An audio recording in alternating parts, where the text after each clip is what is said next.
Hi అండి. చాలా టేస్టీగా, క్రిస్పీగా గోరుమిటీలు ఎలా చేసుకోవాలో చూద్దామా? దానికోసం ముందుగా ఒక 2 గ్లాసుల మైదా పిండికి 1 గ్లాసు సూజీ రవ్వ తీసుకోవాలి. సూజీ రవ్వని దోరగా వేయించి పక్కన పెట్టుకోవాలి. ఈ 2 గ్లాసుల మైదా పిండిని చక్కగా జల్లెడ పట్టేసుకుని, జల్లించేసుకుని, అదే మైదా పిండిలో మనం వేయించి పెట్టుకున్న సూజీ రవ్వ కూడా కలిపేసుకుని పక్కన పెట్టుకోవాలి. ఇప్పుడు ఒక ప్యాన్ తీసుకుని దానిలో ఒక గ్లాస్ నెయ్యి తీసుకుంటే ఒక గ్లాస్ ఆయిల్ తీసుకుని రెండు కూడా బాగా మరిగించి పక్కన పెట్టేసుకోవాలి. ఇలా బాగా మరిగిన ఆయిల్ నెయ్యిని కలిపి తీసుకొని మనం ఈ కలిపి పెట్టుకున్న మైదా పిండిలో చక్కగా వేసుకుంటూ కొంచెం కొంచెంగా ఉండలు లేకుండా పొడిలాగా కలిపేసుకుని పక్కన పెట్టుకోవాలి.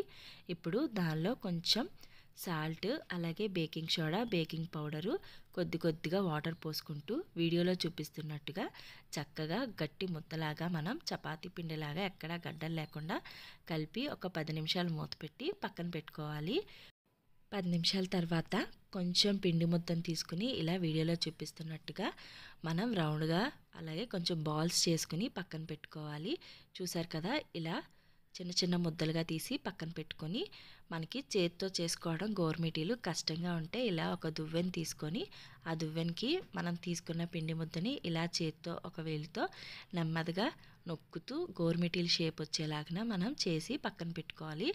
అలాగే అన్ని గోరుమిటీలు కూడా ఇలాగే చక్కగా దువ్వెనతో గోరుమిటీ షేప్ వచ్చేలాగా చేసుకుని పక్కన పెట్టుకుని ఒక ప్యాన్లో ఆయిల్ బాగా వేసుకుని ఆయిల్ అంతా కూడా బాగా హీట్ అయిన తర్వాత మనం గోరుమిటీలు చేసి పెట్టుకున్న గోరుమిటీలు అన్నీ కూడా ఒకటొక్కటిగా వేసుకుంటూ మంచిగా డీప్ ఫ్రై చేసుకోవాలి. ఆయిల్ బాగా హీట్ అయిన తర్వాత మాత్రమే మనం చేసి పెట్టుకున్న గోరుమిటీలు అన్నీ కూడా అందులో వేసేసుకుని గోల్డ్ కలర్ వచ్చే వరకు రెండు వైపులా కూడా బాగా కాల్చి పెట్టుకోవాలి. ఇలా బాగా వేగిన గోరుమిటీలు మనం బెల్లంతో పాకం చేసుకోవాలి. బెల్లం తీగ పాకం చేసుకుని ఇలా వేయించి పెట్టుకున్న గోరుమిటీలు అన్నీ కూడా ఆ బెల్లంలో వేసేసుకుంటే చాలా టేస్టీగా గోరుమిటీలు అయితే రెడీ అయిపోతాయి.